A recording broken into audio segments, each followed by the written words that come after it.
Requesting connection. Established. Encrypted. We're live. The show you've been asking for. Advice, technology, and community. Linux first, all others second. This is Ask Noah.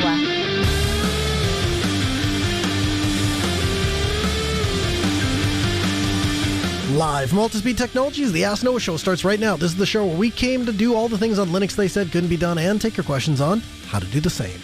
The phone lines are open this hour. To be a part of the program, it is a free call, 1-855-450-NOAH. That's 855-450-6624, or send an email to live@asknoahshow.com.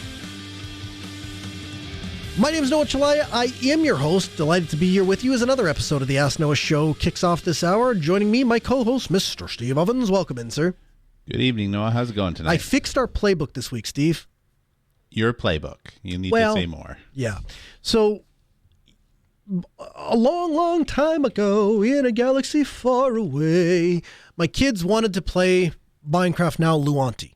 And so as a part of that, we wanted to set up a Luanti server, which we did. And after about the 15th millionth time that we screwed it up or something bad happened or we forgot about it or all the various different ways that servers stop being servers, I got to the point where I told my kids, let's automate this thing. And so we were playing with Ansible at work, and I thought it would be a good, nice, fun family project at home, and it was. It taught my kids about Ansible, got them using orchestration. It broke the barrier of this concept of a special snowflake because they didn't care what the server was. They really embraced the idea of just spin up an Ubuntu box and point the thing in it and drop the world file in, and that will become our server. So they took it to heart, Steve. So I thought that part was great. And then last week, as we discussed, I had an issue in which it all came crashing down. They changed the name of Luanti. They changed the way that you need to install the game because now you got to install the engine and you also got to install the game. And all good things, by the way. I think what the Luanti team is doing is really amazing. It's a great idea. It works really well. But it caused us to have to change the automation. And we were able to fix most things, but I wanted to get your thoughts on some of it. So the parts that we were able to fix were we got the mods that were no longer supported out. We were able to automate our way around starting up Luanti and installing a game ID, in our case, Vox Libre, to get the Minecraft-like experience. So all of that went well. Here's what didn't go well, Steve. There is when you install Snap. Let me back up and explain how we arrived at Snap. So I had made the suggestion to my kids that we use Flatpak because it was what was being used in Endless OS, which I've now become a impassioned, almost dictator-like figure in my house. To every computer gets flashed with Endless OS. So I'm like, well, I've kidnapped all the computers and I put Endless on all of them. Let's just do that. And let's use the Flatpak and then the version will always match. And the answer I got back from my kids was, hey, we're more comfortable with Snap. We're kind of in that world. We understand the directory and where all the things are. Most importantly, they know how to get their worlds in and out. And they know how to get mods in and out. And so they wanted to stick with Snap. Like, all right, well, that makes sense. So together we went down the path of Snap. Now, in between the last time we ran the playbook and this time we ran the playbook, something had changed. And that is, from my perspective, there is a arbitrary number. I recognize it's probably not arbitrary, but it feels that way to me, Steve. And so that arbitrary number is inside of your home directory, inside of the Snap directory, inside of the game directory. So in this case, mine/Luanti. Inside of that directory is the best I can describe is a random number. The random number used to be the same, and now the random number has changed. Now, it's not truly random insofar as if you install it on 10 computers, it will be the same number on all 10 computers until there's a new version that comes out. Then that number seems to change. So my first question, it's funny, I'm going to ask the Red Hat guy this. My first question is, do you have any idea what that little number is inside of the directory and what it's for? That little number is actually a revision number. So it helps it helps Snap figure out whether or not your application is up to date. I see. So, okay, so my second question is, so it's not random, therefore somebody is generating it. If I were to ask you to put on your programming hat or your software development engineering hat, and I was to say, what is the best way to obtain that number? Would you go down the path of, well, surely some software developer who writes Minetester Luanti or publishes the Snap version has some insight into what that number is going to be. And so perhaps there's a source there that you could get that information. Would you go about the process of building that into the Ansible playbook itself and using Ansible to go grep or extract that information? Or is there another method by which you would determine what that revision number is so that it can be used programmatically? So the answer to that is there's two different ways that I'd approach that. There's the, I need to do this as professional as possible. So for example, clients tend to use the Ansible automation platform with the nice GUI and all of that sort of stuff. And if we were doing it in such a way that we needed to continue to use the Ansible automation platform, then you'd basically have one of two options. You could write yourself a module that was specific for this, for Ansible, and help you parse it. Well, I suppose there's a few options. You might go out to Ansible Galaxy and see if there's something that can help you with this, or you just slog through it. Those are kind of your professional options. My personal, I just need to do a thing option, I would drop immediately to Python, because Snap will dump JSON, and JSON is an object that is understood immediately inside of Python and very easy to manipulate and get the data you want with very few lines of code. So if I'm just doing a thing, that's probably what I would do, even if it just meant, having a Python script on my box and having Ansible call the Python script and assembling the file name or the revision name from the output that it gets from the Python script, right? It really depends on how tied am I to making this all work with Ansible, as opposed to we talked a couple weeks ago about how I've supplemented my Ansible install scripts for doing the operating system install with a couple of bash scripts, right? Probably could have done that all with Ansible, but it was much quicker for me to have 2 or 3 lines in a bash script that did exactly the thing I wanted and just carried on with my life. In your case, the bash script calls the Ansible playbook. It does, right? I just kind of tied them together. And you could do the same thing. So honestly, I probably would do something like this. I probably have a Python script that then calls the Ansible script. So I would have my variables. What I would do is exactly this. I would have a variables file that had the folder name in it that would get replaced. So you run the Python script, it replaces the variable in your vars file for you based on the information gets out of Snap, and then you run the playbook, and then you're not having to muck around with trying to get Ansible to parse things, which it's not particularly wonderful at. So I'm going to say what you said back to me just so I can make sure I'm on the same page. You would programmatically fill out the variables file? Yep. Do you see any problem with that? No. Why would there be a problem with that? Well, it occurs to me, if you have automation running and it's referencing a variable file and we're programmatically filling out the variable file, there's the potential for problems? I suppose not any more than anything else, though, huh? Yeah, the way that I would do it is, this is exactly the way that I have done it with my own scripts, is the variables file is actually a Jinja template that gets processed by something before Ansible runs. So it's just a Jinja template, and Python goes in and replaces the variable, basically processes the Jinja template and turns it into a full configured YAML file, and then Ansible just runs off of that. And so there is no real problem because I'm not checking in, when you're thinking about checking code in and out of Git to follow the GitOps workflow, which is where you're trying to make sure that everything that you do revolves around checking code in and out. If I go to my source of truth, I have a template file that always has my variables, and I have some file that will dynamically update that. That means that when you pull down that, or I pull down that, I don't have to go and edit your variables, because the pre-run script will go figure out what's happening in my environment and set those variables for me, and we can use the same script without having to touch it. The downside of this approach is sometimes in the GitOps methodology, you like to have a history of what variables you've used over time. So it is a very common pattern in industry to commit your variables file, even if it's like done through Ansible Vault, but some way, commit the variables file so that you can go back and see at a snapshot in time what exactly were my values that ran at this run, just by looking at Git. So you lose that when you're doing a programmatic replace. But what you do get is the ability to be more flexible. And if you focus on introspecting the location that you're running the file, that makes the file, your playbooks significantly more flexible, because essentially they go out and query the system they're running on and fill in the details and then run.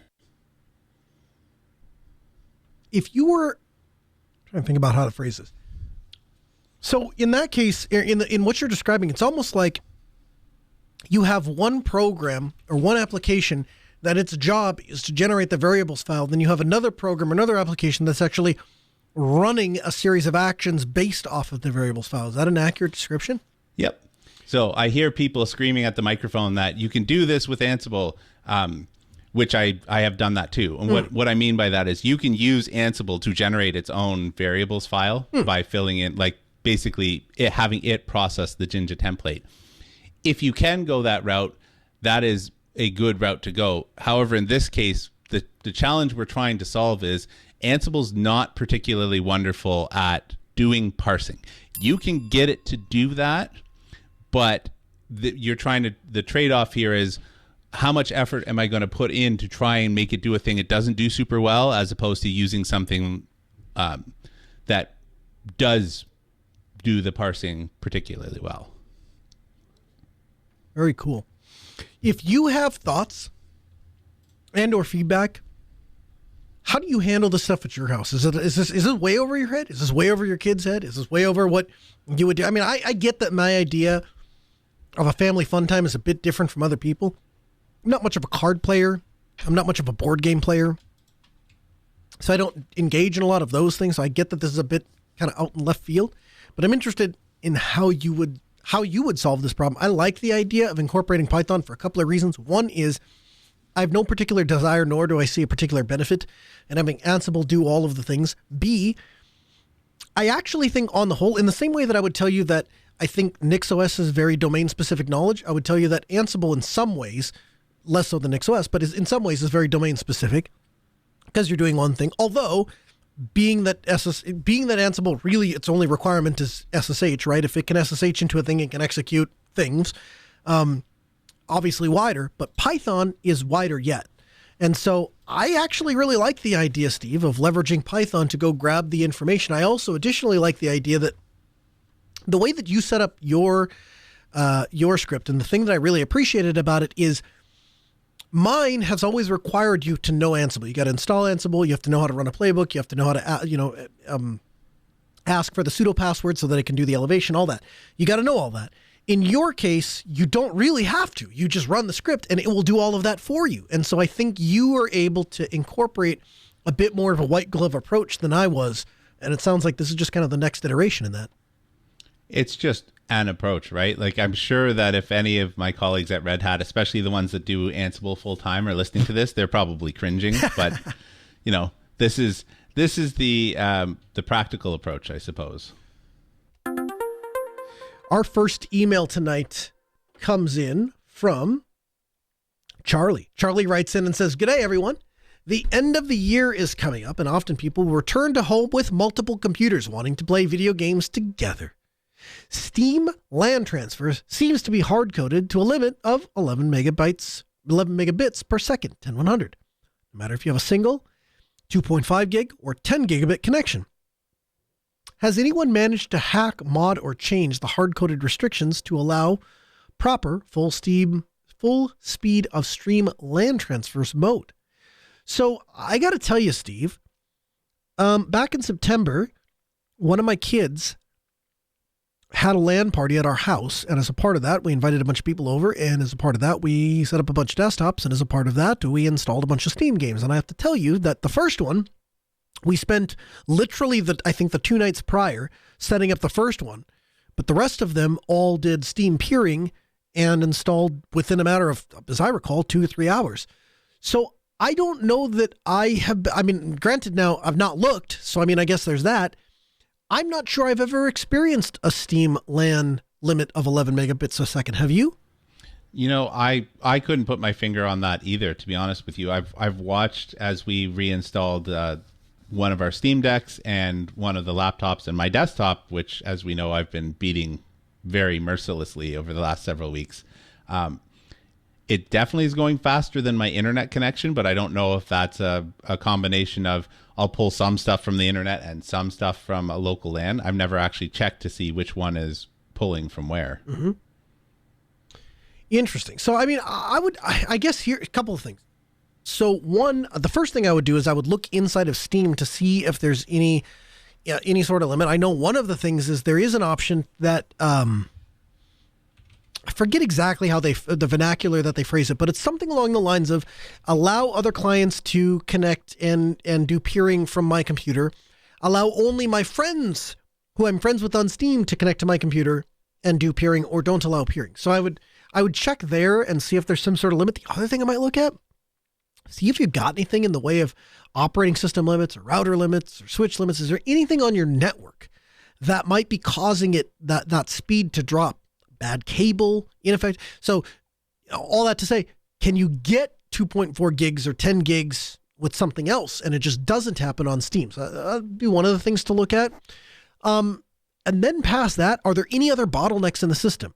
Do you have a hard drive that's really slow? Is there a cable is there something else that's preventing the data from getting to the network interface at faster than 11 megabits per second? Steve, can you think of anything else that Charlie could check into?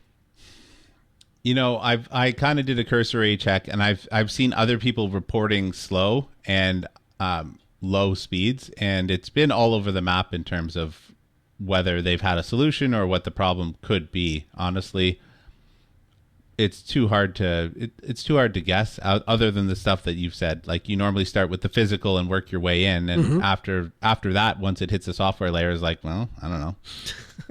Turn it off, turn it back on again, see if that works. Yeah, exactly.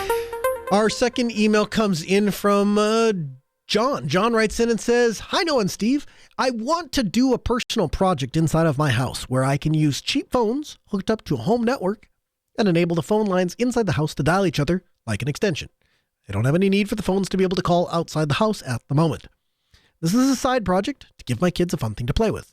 I'll also be making a Home Assistant voice command functionality accessible via an extension as well. Do you have any insight on where to start? What phones do you recommend?"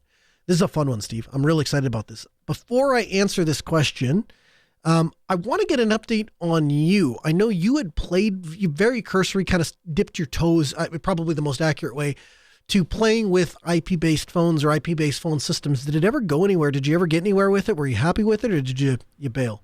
No, we ended up bailing. For a while I was using like 3CX and stuff like that, and I don't remember exactly why I ended up bailing, but it was one of those things that I recall it was niggly enough that it was just kind of annoying. And with the cell phones, we didn't need it because we ended up getting a 3-phone like unlimited plan. So that is largely we for a long time, we did a lot with voice. We did a lot of phone installs. We did a lot of maintenance. We never provided the service because we weren't a registered telco, but we did everything else. And the reason we got out of that space is because phones are they're the kind of technology that when it goes down, it's always an emergency. They're the kind of technology that when there's a problem, it's often intermittent and it can be affected by anything, right? The internet takes a blurb, your Wi-Fi takes a blurb, the network you got high network traffic. So there's a bunch of things that go into it. And it's gotten better. When I first got into it, it was you were setting up separate VLANs and you were doing quality of service. And today, it's a lot easier. The vast majority of PBXs are hosted on the internet.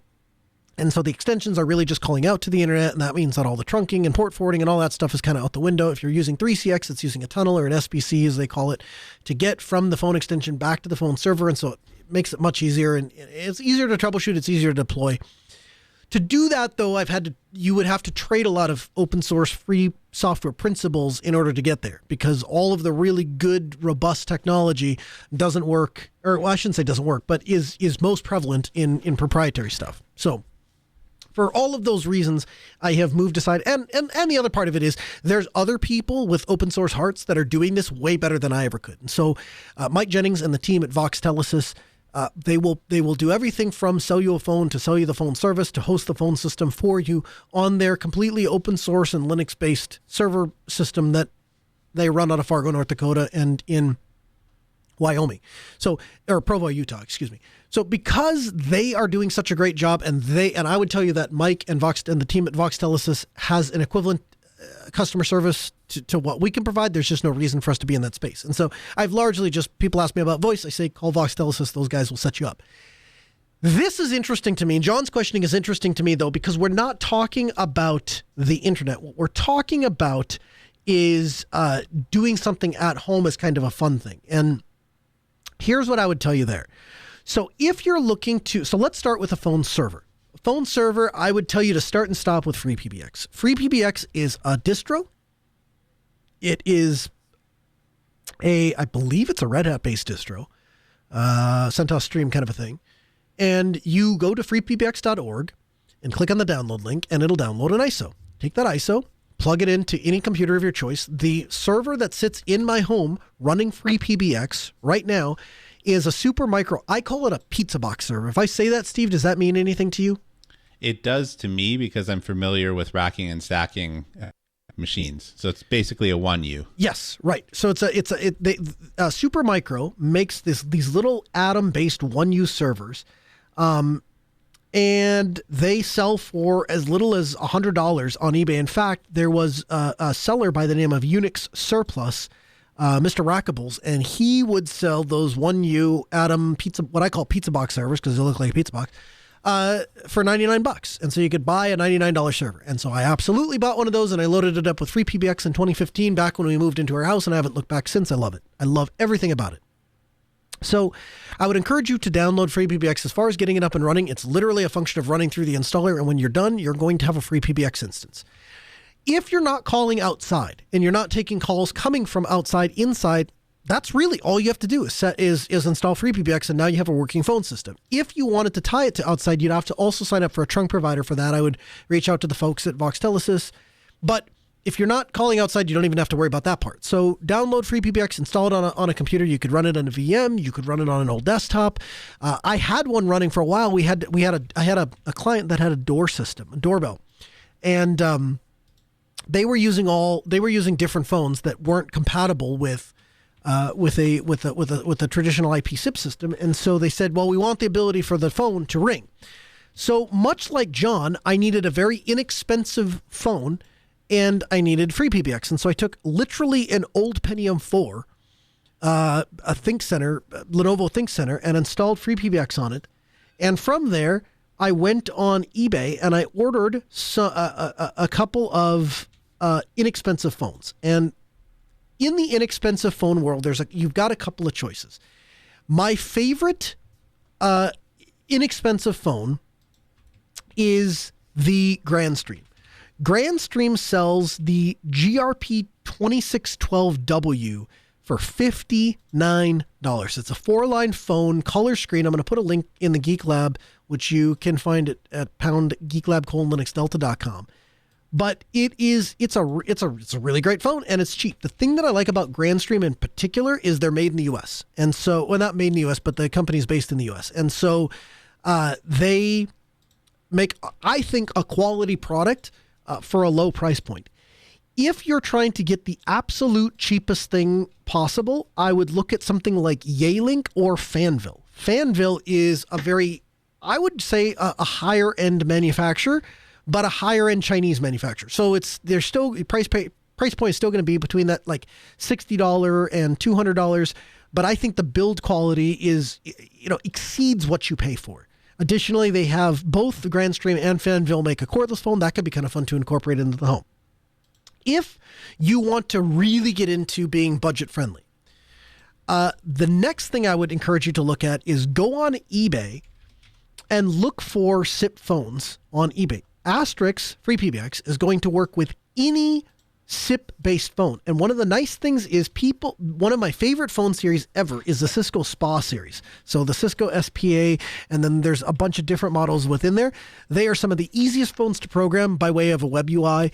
You need three things: the IP address of your Free PBX server, the username, and the password, which you'll create when you create an extension on your Free PBX server. So let's say you create extension 101, an extension 102. So you log into Free PBX, you'll go under the extensions tab, create a new extension 101, create another extension 102. It generates a username and password. You take the IP address of your Free PBX server, you take the username and password that you generated, and you plug them into the SIP phone, and Bob's your uncle. One can talk to the other. If you want to step your game up a little bit from that, now this takes a little bit of digging. So make sure you read carefully if you go this route. But there was a very popular phone model from Cisco called the 7975. And if you've ever watched the TV show 24, it made the 7000 series Cisco IP phone prolific, along with their beep, beep, boop, the little ringtone that comes with Cisco phones. The nice thing about the 7975, it was never designed to be used on an open system. It was designed to be used with Cisco's unified communication platform. Very expensive, very proprietary, not good. But they released SIP software for them. And if you go on eBay, you can find the Cisco 7000 series phones already flashed with SIP firmware. Now, programming these things isn't as nice as the SPA series, where you just log into the web UI, put in the username, password, and IP address. So again, if you're new to it, I probably wouldn't reach directly for the 7000 series. However, as you grow in your experience a little bit, and as you become interested in taking it further, one of the nice things that you can do. So first of all, the SPA series is very much built to Cisco's budget phone. It was built to be a competitor to the Grandstream and the A-Links and the Fanvilles of the world. The Cisco 7000 series phone was meant to be a high-end, top-of-the-line phone system to compete with the Polycoms. Who are they owned by now? I think they just call them Poly and Plantronics. To compete with that spectrum. And so because of that, they're extraordinarily well built, and they're extraordinarily powerful and featureful and all the rest of it. To program them, though, again, you have to put your mind in the design phase of Cisco. Cisco engineers never designed these things to be used one-off, right? They designed you to deploy 10,000 of these things, and they designed you to use them with their Cisco Unified Voice Communication Platform. And so when you're not doing that, it becomes a little more challenging. And so the way that you program them is through TFTP. If you're not familiar with TFTP, think of it like FTP, but a light version of it, in which the phone, when it boots up, asks the DHCP server where the TFTP server is located. The DHCP server, using option, I think it's 70, says here's where the TFTP server is located at. And it gives it the IP address of the TFTP server. The phone then logs into that TFTP server and pulls a configuration file down that matches its MAC address. And that's how you program the phone. Now, if you're saying to yourself, but Noah, wouldn't I need a TFTP server in order to? Yes, you would. Wouldn't I need a DHCP server that specifies an option? Yes, you would. So not for the faint of heart. Definitely not where you want to start if you're just getting into IP phones. If you buy yourself a Fanville, if you buy yourself a Grandstream, if you buy yourself a Cisco SPA series, all of those phones are going to have basic web UIs and are going to allow you to log into them very quickly and get up and running. I mean, if you spent an hour on this project, I'd be shocked. Other phones that should be on your radar. Plantronics, who now owns Polycom, or Polycom now owns Plantronics, I don't really understand the model there, has the VVX series. And the VVX series, I have a love-hate relationship with it. On the positive side, extraordinary well-made phone, some of the best audio quality you can get out of a phone. The only phone I've ever used, a VX411 to be exact, VVX411, the only phone that I've ever been on a call with where somebody went, holy cow, you sound good. What are you using? Oh, it's a Polycom, So very, very good phone. But the thing that makes it stand out all on its own in a category, it's all its own. I've never had a customer tell me, we want a phone system and it has to be Cisco phones. Can't be anything else. It has to be Cisco. Never once had a client tell me we have to have a phone system and it has to be Grandstream. I get plenty of clients that say, we want a phone system. We don't care what it is. It just better be cheap. That happens frequently, but rarely do I get a request for a very specific brand. And on more than one occasion, I have had attorneys specifically say, we want to buy a phone system, has to be Polycom. Don't care what the back end is. Don't care how the buttons are laid out. Don't care how it works. Don't care what features it is, but it has to be Polycom. I don't know if that's a brand thing. I don't know if it's because they've just, Plantronics and Polycom have just been in the business so long that they've developed the microphones and the audio processing that it just sounds so good, which is why it's the only phone I've ever gotten in unsolicited comment of the audio quality for. I don't know what it is about Polycom that sets them apart to where people specifically request them and want them, but all I can tell you is they absolutely do. And so for that reason alone, I would suggest checking out the VVX411. Now, one thing to be aware of, and if somebody had just told me this, I would have saved myself hours of frustration. When you sign in, so on the Cisco SPA series, as is with the Fanville, as with Sonome, as with Grandstream, as with Yealink, every other manufacturer basically is what I'm trying to say, you log in and you give it the extension number, which is whatever number you create, you give it the IP address of the server, and then you give it the password. That's it, every time. On Polycom, for whatever reason, it asks you for a bunch of information, and the answer to all of them except the password field is the extension number. Don't ask me why. Doesn't make any sense to me. But if you don't do it that way, it doesn't work. And once you have it programmed and once it's there, then there's one of them that you can change, so you can change what it displays the extension at, but the other two have to be the extension, even though it doesn't ask for the extension 3 times. It asks for, and I forget exactly how it does, but that in my mind, that's how I've always remembered it. Extension for all of them except the password, and then of course, the server, you got to put that in. But nice web UI, solid phone, excellent support from Polycom, has a USB port, which is more useful than you'd think it is because it allows you to plug in things like USB headsets. So I have one Polycom headset that I use for both, it's a Plantronics headset, but it's the Blackwire. And I use it for my Polycom phone. I use it on my cell phone because it's got Type-C, and I use it on my laptop. So it's one headset that works on all of them. So that's what I would suggest for phones. I would suggest starting with Grandstream, Yealink, or Fanville. They'll be easy, they'll be approachable, they'll be inexpensive. If you want to save as much money as humanly possible, go buy a used SIP phone off of eBay. And if you're up for a bit of a challenge, go buy a really good used phone off of eBay. From the Linux Newswire newsroom, this is the Week in Review with JT. For the week of December 8th, 2024, here's the Linux and open source news. Thunderbird has turned 20 years old. GNU Shepherd 1.0 has been released. Qt Creator 15 is out. OBS Studio 31 is now available. The GNOME team has announced the release of GNOME 47.2. The NVIDIA 565.77 Linux driver has been released as the first stable 565 Linux build. The Linux kernels 6.11 and 4.19 have reached end of life, and the Linux kernel 6.12 has been confirmed as the LTS, and has been announced that it will be supported for multiple years. In distro news, Puppy Linux creator Barry Kay has released EasyOS 6.5. Slackware-based Ostrumi Linux has released version 5.0. Nitrix 3.8 is now out. Alpine Linux 3.21 is now available. And OpenSUSE Leap Micro 6.1 has been released. In conference news, FOSDEM will take place in early February 2025. And the Linux Foundation Member Summit will take place in late March 2025. In open source hardware news, researchers from the Technical University of Munich's Institute for Machine Tools and Industry Management have developed the REAM 250, a new open source metal 3D printer. In open source AI news, the Allen Institute for AI has launched Almo 2, a fully open source foundation model in both 7 billion and 13 billion variants. The Hugging Face CEO has concerns about Chinese open source models. And Meta has launched a new open source Llama 3.3 model. The new Llama 3.3 70 billion parameter model delivers results on par with their former 405 billion Llama 3.1 model.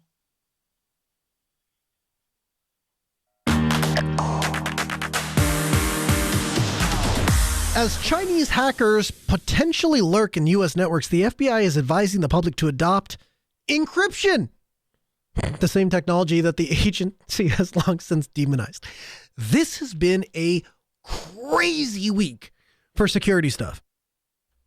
So if you haven't been following along, 8 different U.S. telecoms reported that they were been infiltrated by China. And as a part of that, Chinese attackers were able to obtain things like call records and SMS logs. Now, thank God, first and foremost, the telcos, so far as we know, don't record the voice calls, and it would have been a lot of information to try to subvertly get off of a network, so it would have been difficult. But thank God, so far as we know, they don't record the voice calls, so those don't appear to be compromised. It appears to be all of the metadata surrounding the voice calls, call logs, who you called, when you called, phone numbers, all the rest of it. In addition to that, they supposedly were able to get a hold of text messages. And so the U.S. government had an interesting response. For years, what we have been told, you've been told that encryption is bad. You've been told that encryption is what people who want to abuse children do. You've been told that encryption is the tool that attackers and people who are engaged in criminal activities use to hide their criminal activity. That's the only purpose for encryption.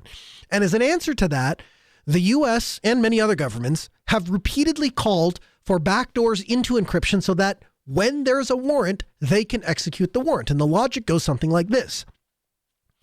If we go through a court order and we go through a legal system, you wouldn't be able to tell a police officer that he cannot open your safe.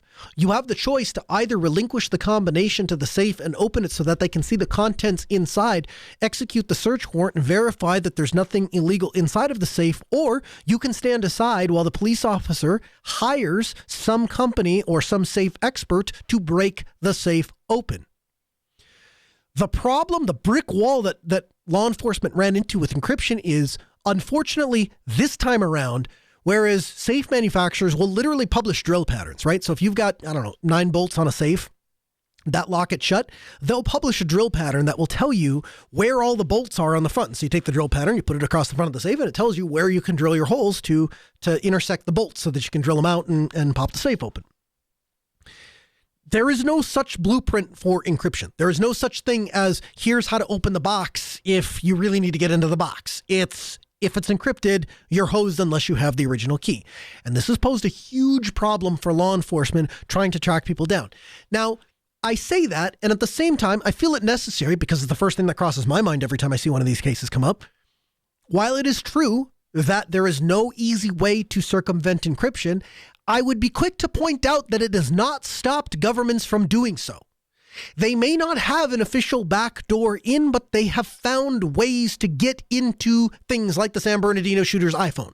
So don't tell me the only way to get access or to keep people safe is to have a backdoor of encryption. Now, this week, it gets even worse because let's park what the government has said about backdooring encryption and let's talk about how the Chinese hackers actually got into the telcos. They used the back doors the telcos put in at the behest of the government.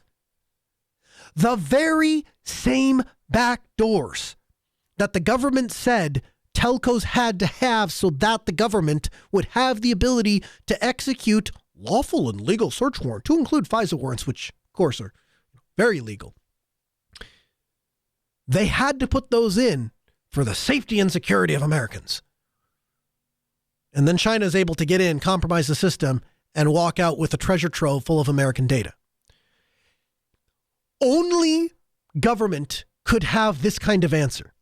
Headline: FBI urges American to use encryption after complaining about it for years. As Chinese hackers potentially lurk in U.S. networks, the FBI is advising public to adopt encryption, a technology that the agency has long since demonized. A senior FBI official mentioned the tip on a call with journalists on Tuesday while discussing how China's Salt Typhoon Group, that's the name of the hack that's going around, Salt Typhoon Group, has compromised multiple U.S. telecommunications networks. Quote, people looking to further protect their mobile device communications would benefit from considering a cell phone that automatically receives timely operating system updates, responsibly managed encryption, and phishing-resistant multi-factor authentication for email, social media, collaboration account tools, the official said.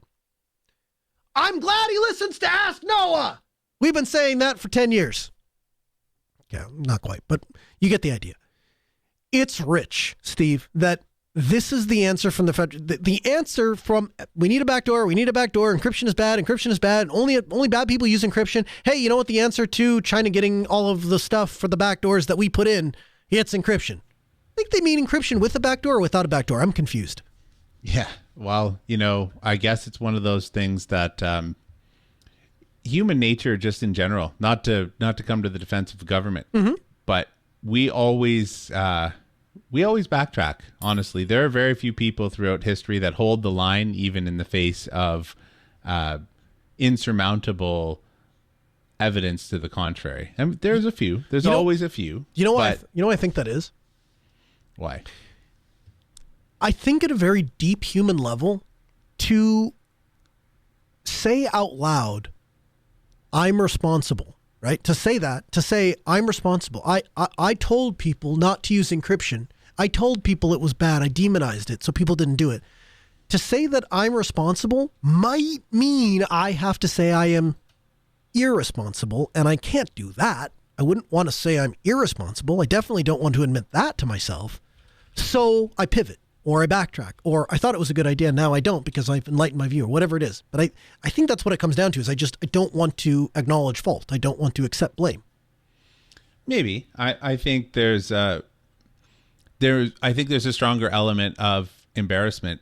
Even the people at the highest levels of power in the most autocratic environments seem to have a level of embarrassment. Otherwise, you wouldn't really care what the people below you were saying or doing or thinking. Like the China with the Winnie the Pooh thing, for example. Like there's a level of embarrassment. It may not be great, but there's a level of embarrassment. And I would surmise that it's more related to the fact that people could assert that your wonderfulness is less wonderful because it's like out there in the public that you've made a mistake and that you haven't corrected it. Like you hold to something that's obviously untrue.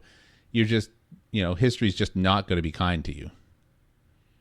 When you came across this news, do you come across it and do you say to yourself, whatever, I didn't really look at my phone anyway. It was sitting on the desk. And so they didn't get into the phones. They got into the carrier network. I don't even really use my carrier network. I wait until, I use it as gap coverage.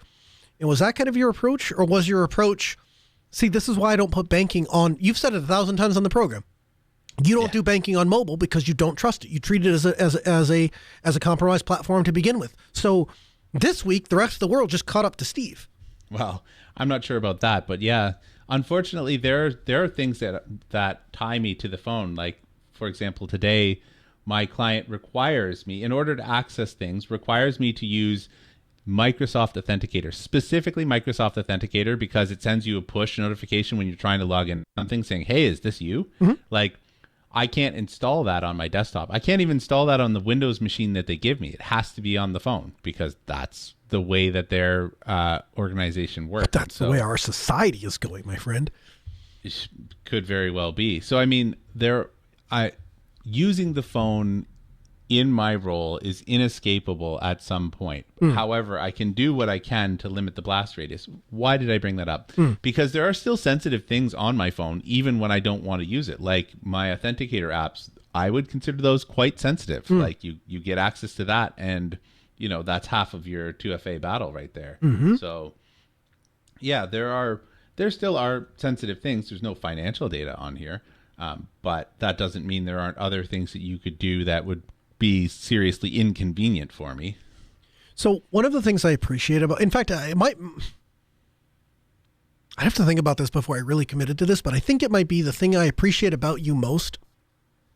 You are a hard line in the sand when it comes to principles, right? If you decide something, you are a black and white person. Either the light switch is on or the light switch is off. And so not that you don't see gray or not that you don't acknowledge gray, but if something is right, you will call it out. If something is wrong, you will call it out. And that switch flips, pretty drastically back and forth. It's interesting to me to watch your approach to mobile, because I think you and I have a very shared idea of principles and desires and life goals. And so that in a way, I kind of look at it like you're kind of like my big brother in life. You kind of figured some of this stuff out and kind of walked this path. And then this is kind of like my big brother comes to back me up at the street fight, like, oh, okay, that's how we do that. Okay.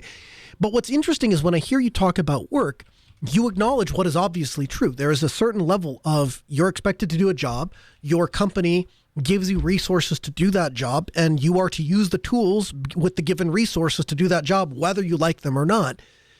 The way that you describe it, limit the blast radius, do I understand essentially what you're saying is I put all the work stuff on there. It's not that it's not sensitive. It's not that it wouldn't be a big deal if this was compromised, but I'm going to make sure that that blast is contained only to what absolutely has to be. So in this case, you referenced your 2FA, so perhaps that becomes compromised, or perhaps some of the other work things come compromised. But you keep the vast majority of anything personal outside of that. So if it blows up at somebody else and not really you. You're just the executor of that process and of those tools. It would be inconvenient for me, to say the least. I'm just looking at here. The only thing that I would...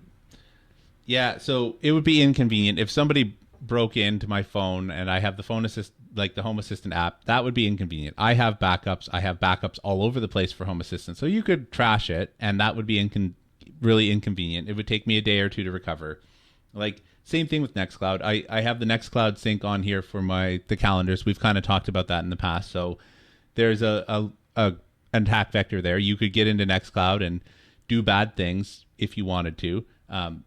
We've kind of talked about in the past how when I need to store sensitive things, I'm such an old curmudgeon that you can get my GPG stuff off of the Nextcloud, but you're not going to be able to do anything with it. Like, it's a GPG encrypted version of a tarball that has stuff in it. So it's a giant pain in my butt whenever I need to access something or update it, because you got to pull it down and decrypt it, untar it, make your change, tar it up, re-encrypt it, push it up, delete the old version, that sort of thing. So it's a giant pain, but at the end of the day, it's an inconvenience to me, and my life will move on, as opposed to like you ransacked my bank account or whatever. Okay. So that's bigger deal because it's A, personal, B, has wider reaching implications because now it's effectively coming after your livelihood as opposed to just inconvenience. I mean, you can still buy groceries even if you can't log into your 2FA stuff. Yeah, pretty much. Like I can, the bank that we bank with is a block away and they know us by sight, right? So even in the worst case and like my wallet is stolen and I have no ID, like they know us, right? So they have, all that sort of stuff. So I'm not super concerned about that because we make sure that as best we can. And I'm going to say this and then I'm going to be the target of some, concerted cyber attack thing. But we make the best that we can to make sure that we're making as wise a decision as we can with how we interact with finances. Do you care about encrypted communication? I don't really say much that like this isn't, I gotta be careful because I really hate the argument of like, I don't have anything to hide. But at the same time, like it's a difficult hill to climb up when the vast majority of the people in your network aren't going to care. So I might be able to convince my wife. She might humor me for that. But then I have to weigh the inconvenience for her because I would be the only one on whatever esoteric thing that I've decided is going to be the encrypted communication source. Also, there's the network effect too, right? This is one of the things that bothered me about the way that the federal government released this, just the way they framed this entire thing. This idea that people are stupid because they're using non-encrypted communication so there was a suggestion sent to look at things like Signal, WhatsApp, Element, and in there it talks about how all these people have been using unencrypted communicate. Here we go. People looking to further to protect their mobile device would benefit from considering using a cell phone that automatically receives timely operating system updates, responsibly managed encryption, and phishing-resistant MFA. Somewhere in here, I guess I don't have the exact quote, but somewhere in there, they're going on about how it's so stupid that there's all these prolific apps that are all out there and people aren't using them. Instead, here we go. Despite widespread availability of secure messaging alternatives such as Signal, WhatsApp, FaceTime, to better protect communications in the event that the company offers the service is hacked, agencies instead continue to use unencrypted phone lines and insecure communication platforms. Well, of course they do. It's because it's the most available thing. It's the lowest common denominator. I can't be guaranteed that whoever I walk into tomorrow, whoever I bump into tomorrow, is going to have WhatsApp, is going to have Signal, is going to be on Element, is going to be on Telegram. I do know that they're likely to have a cell phone and I'm going to be able to text that person. That's why it has become the de facto standard, just because it's so prolific. And so to your point, it would inconvenience your wife in part because she's outside of our network, right? Now she's got this one, as you put it, esoteric thing, and everybody else is on something else, or really a mixture of things. Yeah, and then it's tied to a specific device, right? So, for example, it's unlikely that she'll install Thing across all of the devices. I might be able to get her to put it on her iPhone, but, you know, what about when she's just sitting at her computer or on her tablet or whatever, where all these places that she installs Telegram, that's the communication path. And so she's not even going to think about that. I wouldn't, right? Like, I have one or two people that I used to communicate on Signal with and have just completely dropped communication with them accidentally, because when Signal stopped handling SMS, I stopped installing it on my phone. And then I stopped chatting with those people, not because they're not worth chatting, because I don't think about them anymore. They're not on the communication path. So it would be, now it's different, we're married, but I mean, it's the same idea of like, I'm probably going to drop messages somewhere along the way because I'm not in a place where she's looking. If you had to choose, like if you were going to pick up and you needed a secure encrypted communication platform, do you have one that stands out above other ones? Do you say like, I was already on Signal, so I already have an account, or I already have some people on there? Is there something that you're like, of the encrypted communication platforms, well, I think really they're WhatsApp, Signal, Element. I guess Telegram technically has it if you're willing to do secret chats, but the trade-off is what? That you're using their encryption mechanism and it's not on by default. Is there one that rises above all the rest of you, or are they all kind of the same?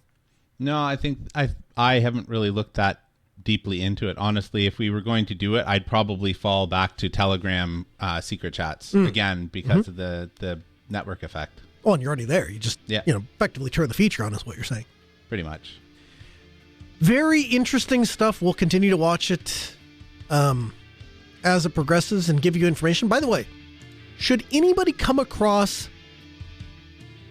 any sort of proof that it was China that did this, I'd be interested in seeing that. I see a lot of references to it, to include the U.S. government. Interesting that there isn't any proof.